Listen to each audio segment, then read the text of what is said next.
गौरव जी शुरुआत आपसे और कुछ आंकड़े हैं गौरव जी, अगर इसमें कुछ गलती हो तो आप हमें ठीक कीजिएगा।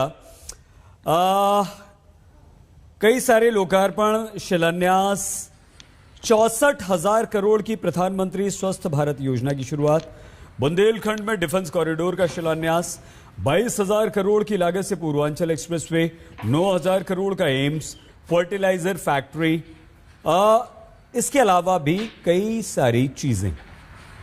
गौरव जी, ये सब हुआ है, लेकिन इसके बाद भी अगर नाम आता है जिन्ना का, औरंगजेब का, गजनी का, तो क्या ईमानदारी से जवाब दीजिए, आपको लगता है कि उत्तर प्रदेश की जनता जो है वो विकास पर आपको वोट नहीं देगी? कहीं ना कहीं हिंदू मुस्लिम जरूरी होगा?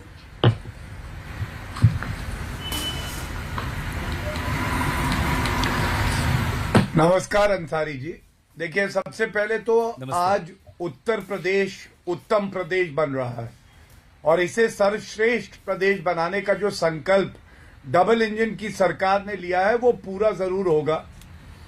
लेकिन अंसारी जी, आप देखिए, जैसा आज नरेंद्र मोदी जी ने कहा, यूपी प्लस योगी है बहुत उपयोगी, यही बात जनता भी कह रही है। और ये बात सच है, किसी ने नहीं सोचा था कि पूर्वांचल एक्सप्रेसवे इतने कम समय में बनेगा, बन के दिखाया। उसके बाद आज गंगा एक्सप्रेसवे शिलान्यास हुआ है, ये भी कम समय में पूरा होगा, क्योंकि हमें यकीन है भाजपा की दोबारा सरकार बनेगी। लेकिन अंसारी जी, जब आप ये आरोप लगाते हैं कि जिन्ना की आवश्यकता क्यों पड़ती है, तो मैं समझता हूं आपने प्रश्न गलत व्यक्ति से पूछ लिया।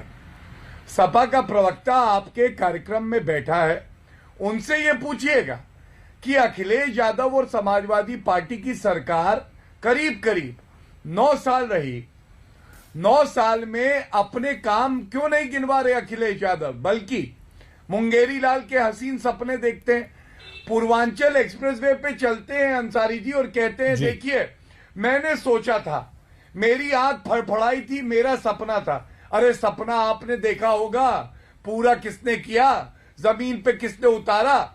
जिन्ना को जो याद करता है ना अंसारी जी, मैं इतना जरूर कहूंगा और बड़े गर्व से कहूंगा, भारत का मुसलमान अपने को कभी भी जिन्ना के साथ नहीं जोड़ सकता है, नफरत करता है। वो डॉक्टर अब्दुल कलाम, अब्दुल हमीद, औरंगजेब राइफलमैन, इनसे तो जोड़ सकता है, लेकिन कभी जिन्ना से नहीं। तो ये जिन्ना को लाने की आवश्यकता क्या पड़ी?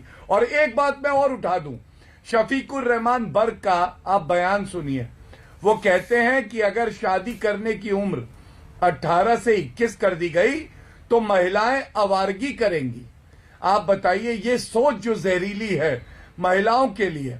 एक तरफ ट्रिपल तलाक का कानून लाते हैं हम, और ये कहते हैं कि अगर उम्र बढ़ाई तो आवारगी करेंगे।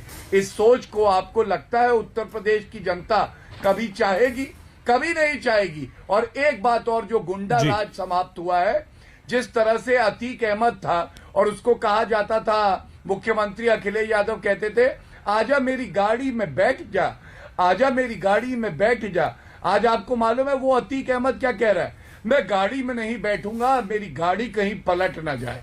आप समझ गए होंगे मैं क्या कह रहा हूं। बहुत धन्यवाद गौरव जी, आपने अपनी बात पूरी की।